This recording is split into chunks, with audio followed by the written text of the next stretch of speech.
Eh bien, bonjour à toutes et à tous, c'est Vélo Analyse par Louis. Aujourd'hui, on se retrouve pour le résumé de l'étape 8 de la Vuelta 2017 qui se déroulait entre Elin et Xolet del Cati.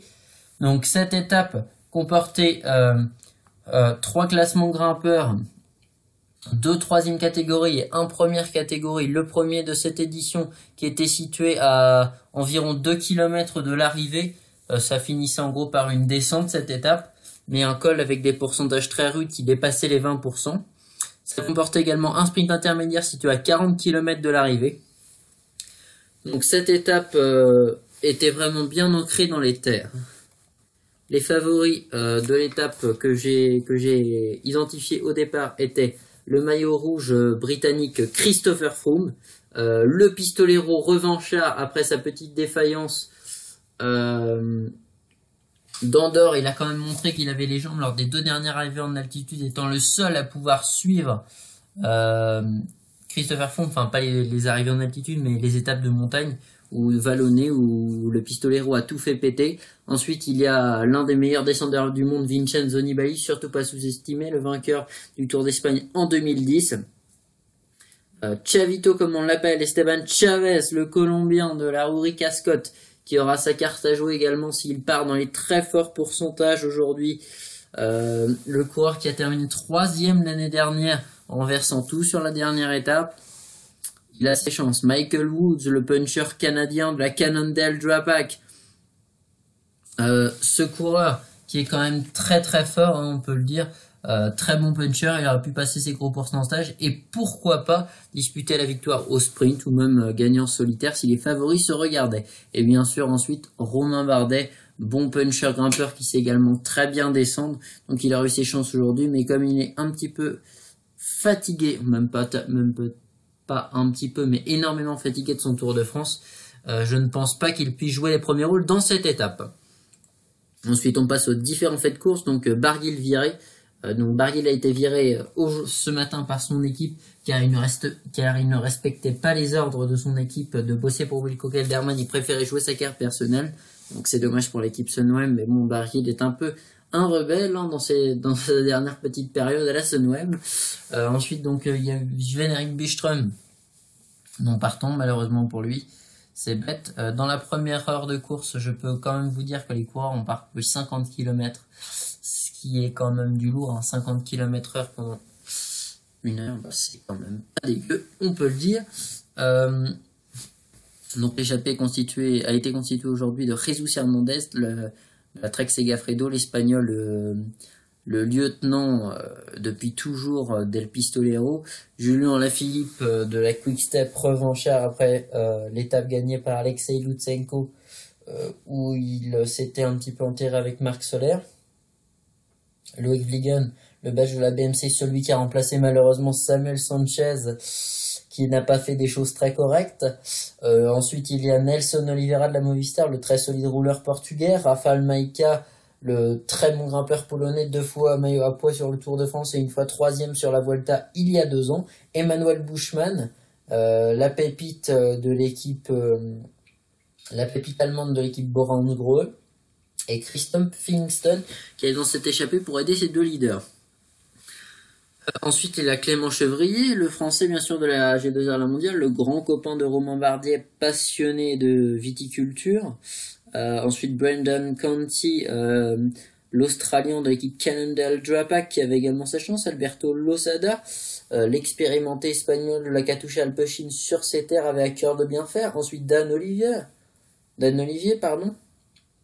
le grimpeur néerlandais de la Team Sunweb, un petit peu jeune, sans grosse expérience sur les grands tours, il est surtout là pour découvrir plutôt que directement pour gagner. L'expérimenté Niemec qui avait remporté une étape sur la Vuelta il y a 2 ou 3 ans, je ne me rappelle plus très bien. Jan Polanc, bien sûr celui qui a remporté une étape cette année au sommet de l'Etna, ce qui n'est quand même pas rien en Italie. Sergei Tchernevski, très bon grimpeur russe de la formation Astana Pro Team. Laurens De Vries, le très solide rouleur puncher de l'équipe Astana Pro Team également. Bart Declercq et Maxime Montfort, les deux coureurs et deux grimpeurs belges. Bon, un petit peu plus complet pour Maxime Montfort, mais peut-être un peu moins bon grimpeur que Bart Declercq pour l'équipe Lotto Soudal. Mais Maxime Montfort a montré quand même en faisant son barreau d'honneur il y a 1 ou 2 jours avec Bob Jungels, qu'il avait quand même de sacrés jambes, et Domen Novak, le coureur slovène de l'équipe Bahrain Merida, qui va tenter de porter haut les couleurs de la formation de Vincenzo Nibali. À noter que cette échappée comporte 21 hommes, donc le peloton va quand même avoir du mal à les contrôler, mais la Sky contrôle assez bien et laisse grand maximum 5 minutes aux échappées. Donc après, malheureusement, on apprendra l'abandon de Jesper. Pardon. L'échappée, on apprendra l'abandon de Jesper Hansen. Je peux également vous dire que le premier grimpeur a été remporté par Laurens de Vries, qui a devancé Przemysław Niemiec et Brendan Canty. Le deuxième grimpeur, quant à lui, a été remporté par Przemysław Niemiec, deuxième du premier grimpeur, Brendan Canty, troisième du premier grimpeur, et Laurens de Vries, qui a rétrogradé de 2 places. Ensuite, le troisième grimpeur, donc bien sûr le dernier grimpeur avant l'arrivée, qui a été remporté par Rafał Majka devant Julian Alaphilippe, Jan Polanc, Serge Pauwels et Nelson Oliveira. D'ailleurs, à noter que Jan Polanc n'est pas passé loin des 2 coureurs de tête, et il parviendra, je vous spoil, hein, désolé, il parviendra à revenir sous la flamme rouge. Ensuite, je peux également vous dire que le combatif du jour sera Przemysław Niemiec, le coureur très expérimenté de la formation Team Emirates. Je peux également vous dire que le sprint intermédiaire a été remporté par Serge Pauwels, mais il n'a pas été disputé devant Manuel Bourman et Christophe Kingston, les 2 coureurs de la formation Boransgreux. Après, au sommet de désolé, je peux vous dire que l'échappée a 3 minutes 10 d'avance au pied de la dernière ascension. Donc c'est assez peu, mais assez pour résister malgré tout, car l'ascension n'est pas assez longue pour pouvoir créer d'assez grosses différences pour que le peloton, les favoris, puissent revenir sur les échappées. Malgré tout, il y a quand même des coureurs comme Rafał Majka qui risquent d'être durs à rattraper, puisque c'est un coureur de classe mondiale. Ensuite, je peux vous dire que à l'avant, Alaphilippe et Majka étaient les 2 plus forts, hein, très clairement. Dans la montée, ils n'arrêtaient pas d'accélérer, surtout Rafał Majka pour tenter de décamponner Alaphilippe, réputé et c'était sûr qu'il était plus fort que lui au sprint. Même la fraîcheur, là, il y a une telle différence d'écart de niveau que même la fraîcheur n'aurait pas pu résoudre ce problème. Serge Pauwels et Christian Koren en contre avec notre ami justement Jan Polanc, qui reviendra juste après.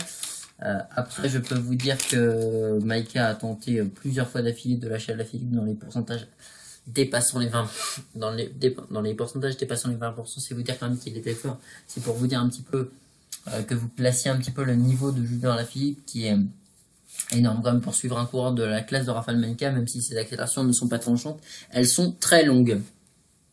Ensuite, je peux vous dire que dans le peloton, c'est Adam Yates qui a attaqué, qui a été suivi par David Delacruz et Michael Woods. Contador reviendra quelques instants plus tard.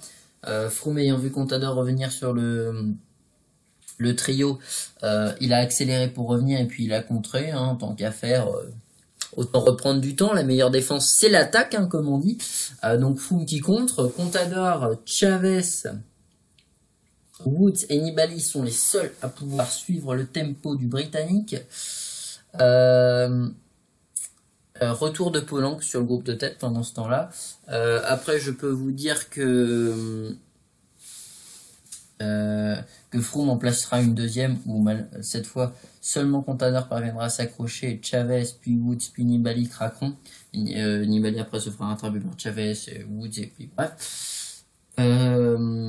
Et après il y a une nouvelle attaque de Froome au sommet, et là plus personne va pouvoir le suivre, le Britannique. Après il y aura Polanc qui va encore se faire lâcher Majka placera une accélération qu'Alaphilippe suivra, mais Jan Polanc, malheureusement pour lui, ne parviendra pas à suivre le rythme du grimpeur polonais, et donc se fera distancer, mais reviendra dans la descente, même dans la petite partie en faux plat montant à la fin. Froome est tout seul, il passe avec 5 secondes d'avance au sommet sur Alberto Contador, 25 secondes d'avance sur un groupe de poursuivants, et pendant ce temps-là, à l'avant, Polanc revient. Il tente de placer un contre, mais Alaphilippe répond tout d'abord, puis Majka également. Ensuite, il continue à imposer un tempo, Polanc qu'il se savait battu au sprint. Et là, Alaphilippe lance à 300 mètres de l'arrivée, bien plus puissant que ses adversaires. Il leur mettra 2 secondes au final Alaphilippe bien plus véloce lors d'un sprint. La fraîcheur a peut-être fait la différence, mais en qualité intrinsèque, Alaphilippe est largement, mais largement meilleur que ces deux adversaires pour ce petit sprint à 3. Ensuite, Contador, au début de la descente, parviendra à refaire son retard sur Froome. Les deux courses se disputeront le sprint avec Jesus et Hernandez qui servira un petit peu d'aspiration pour Alberto Contador, son coéquipier, que Contador aura repris à 300 mètres de la ligne. Donc ça permet à Contador de gagner un petit peu de vitesse, mais ça n'a rien changé puisqu'il n'y a pas d'écart entre les deux coureurs. Ensuite, je peux vous dire que les deux favoris là ont repris du temps sur tous les autres favoris et ont repris une quinzaine de secondes au minimum, ce qui est tout de même pas mal. Belle opération pour les deux coureurs, même si pour l'instant il me semble que Contador reste seulement 17e au général à plus de 3 minutes du leader britannique. Ensuite, la seule chose que je vais pouvoir vous dire, c'est que les résultats, tout simplement. Donc, Julien Alaphilippe s'est imposé au sprint devant Yann Pollan, qui fait une belle deuxième place. Pourquoi pas tenter d'améliorer cette performance et tenter de gagner, glaner un deuxième succès pour son équipe sur cette Vuelta après le succès hier du très bon descendeur Matej Moric, voilà, le Slovène de la même formation que Yann Pollan. Pourquoi pas ramener un deuxième succès dans les jours à venir, même pourquoi pas un Rui Costa ou un Darwin Atakuma, on ne sait jamais. Ensuite, Rafael Majka qui fait dernier du groupe, de toute façon il n'est pas réputé pour sa pointe de vitesse. Puis Serge Powell et Nelson Oliveira arrivent un peu au-delà des 20 secondes. Ensuite, il y a Michel Creder de la team Roomput, le coureur, le puncher néerlandais de cette équipe. Maxime Montfort et Bert de Klerk, les deux coureurs qui arrivent ensemble. Ensuite, Alberto Losada de la Katusha Alpecin. Belle 9e place pour le coureur espagnol sur ces terres. Emmanuel Bourman, après avoir fait un travail phénoménal pour Rafael Majka, termine à 1,04. Modeste récompense pour le coureur. Le jeune grimpeur prodige allemand de la formation Bora-Hansgrohe, donc la même que celle de son leader polonais.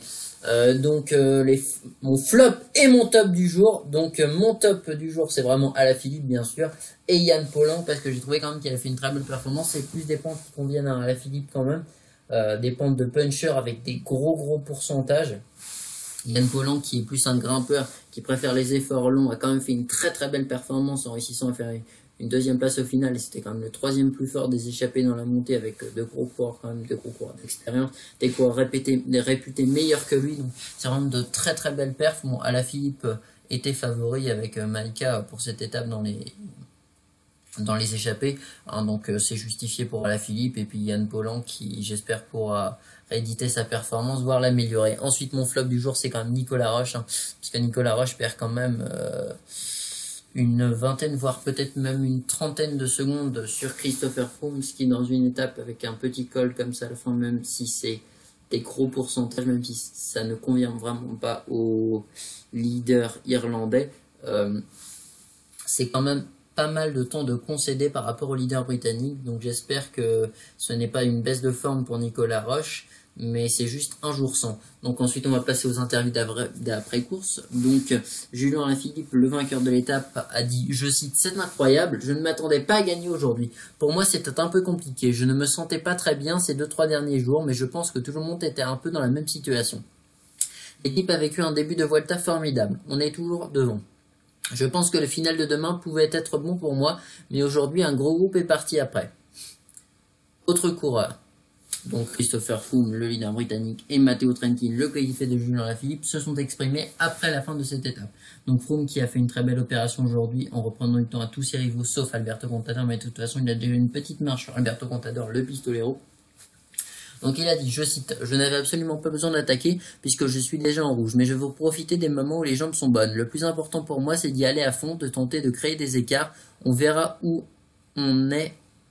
Et après le premier jour de repos, je le répète chaque jour, mais vraiment un énorme merci à mes coéquipiers, en particulier aujourd'hui à Yann Salin, Christian Nice et David Lopez. Ils ont effectué un travail formidable. » Et ensuite, bah, bien sûr, il y a Matteo Trenti, le coureur italien qui a déjà remporté une étape sur cette Volta, qui a été le 100e coureur à remporter au moins une étape sur chaque grand tour dans sa carrière, a dit vraiment du bien de son coéquipier, hein, mais normal, puisque Alaphilippe est quand même l'un des coureurs, je pense, les plus complets du peloton, avec sûrement un Sagan, un Van Avermaet et un Michel Katowski également, un Edvald Boasson-Hagen. Donc c'est quand même pas rien, hein. Selon moi, je le range dans les 5 coureurs les plus complets du monde. Après, ce n'est que mon avis, hein. Je ne peux pas juger car je ne suis pas un spécialiste non plus. Ensuite, il y a Matteo Trentin qui a dit, je cite, dire que je m'attendais à la victoire de Julien Alaphilippe, ce serait exagéré, mais il se sentait bien. Le début d'étape a été très rapide et juste avant la première ascension, il est venu me voir pour me dire qu'il voulait aller dans l'échappée. On a attendu qu'un gros groupe sorte, puis j'ai fait un sprint à fond pour le déposer dans l'échappée. Je suis vraiment heureux pour lui après les problèmes qu'il a eu. Je vous ai cité les interviews d'après-course. Donc là, c'était le résumé de l'étape 8 de la Vuelta 2017 que je vous faisais. Donc on va se retrouver tout à l'heure, normalement, pour la présentation de la classique de Plouay, enfin maintenant la Bretagne classique, mais ancienne classique de Plouay 2017. Et sinon, pour les gens qui suivent seulement les résumés d'étapes de la Vuelta, bah à demain pour le résumé de l'étape 9. À la prochaine. C'était Vélonalis par Louis, à la prochaine.